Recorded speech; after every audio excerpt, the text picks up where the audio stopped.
নমস্কাৰ বন্ধুসকল। আজি উপস্থিত আছো এখন যোৰহাটৰ এখন গাঁৱত, যিখন গাঁৱৰ নাম বচাপথাৰ বৰগুৰি। হয়তো আপোনালোকৰ বাবে নামটো শুনিবলৈ অখ্যাত যেন লাগিছে বা কাহিনীও শুনা পোৱা নাই যেন লাগিছে, কিন্তু এই অখ্যাত গাঁওখনত আছে এনেকুৱা এজনী যুৱতী বা এনেকুৱা এগৰাকী যুৱতী, যিগৰাকী যুৱতীয়ে বাংলাদেশৰ ৰাজধানী ঢাকাত গৈ তেখেতে হেণ্ডবলৰ যি প্ৰতিযোগিতা বা যি হেণ্ডবল খেল, সেই হেণ্ডবল খেলক ভাৰতক প্ৰতিনিধিত্ব কৰি সাফল্যতাৰে তেওঁ আমাৰ অসমলৈ বা নিজৰ ঘৰলৈ ঘূৰি আহিছে, এই গাঁওখনলৈ।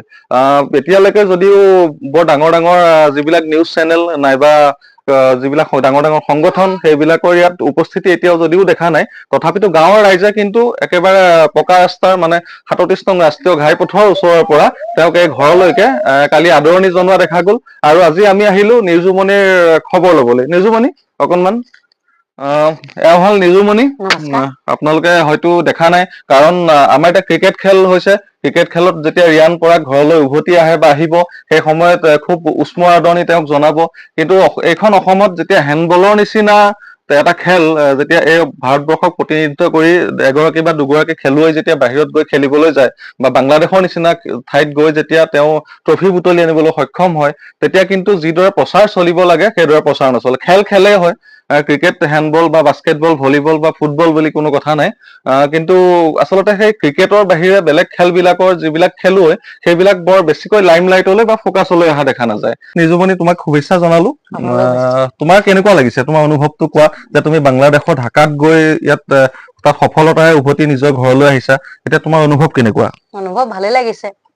এনেকুৱা ভিতৰ অঞ্চলৰ পৰা গৈ বাংলাদেশৰ ৰাজধানীত আছিলোগে। হয়, তোমালোকৰ খেলখন হয়তো ২৭ জুনৰ পৰা ২ জুলাইলৈকে হৈছিল।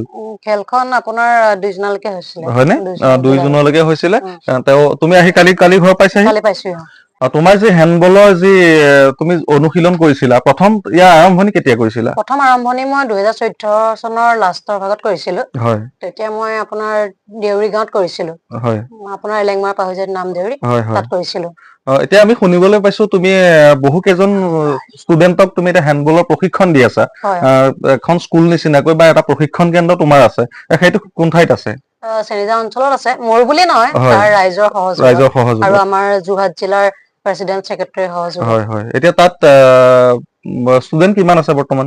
বৰ্তমান আপোনাৰ ৫০-৬০ জন মানেই আছে। হয় হয়। তোমাৰ ভৱিষ্যত পৰিকল্পনাৰ বিষয়ে অলপমান ক'বা নেকি? ভৱিষ্যত পৰিকল্পনা মানে এতিয়া হেণ্ডবল খেলি আছো, হেণ্ডবলতে আৰু কি কৰিব পাৰো চাওঁ, আৰু উঠি অহা ল'ৰা ছোৱালীখিনিকো হেণ্ডবলত অলপ অগ্ৰসৰ দিম বুলি ভাবিছো। হয়, এতিয়া তুমি বাংলাদেশৰ ঢাকাত গৈ তুমি যিদৰে ভাৰতবৰ্ষক প্ৰতিনিধিত্ব কৰি সফলতা আজুৰি আনিছা, তুমি আহি নিজৰ ঘৰ পাইছাহি।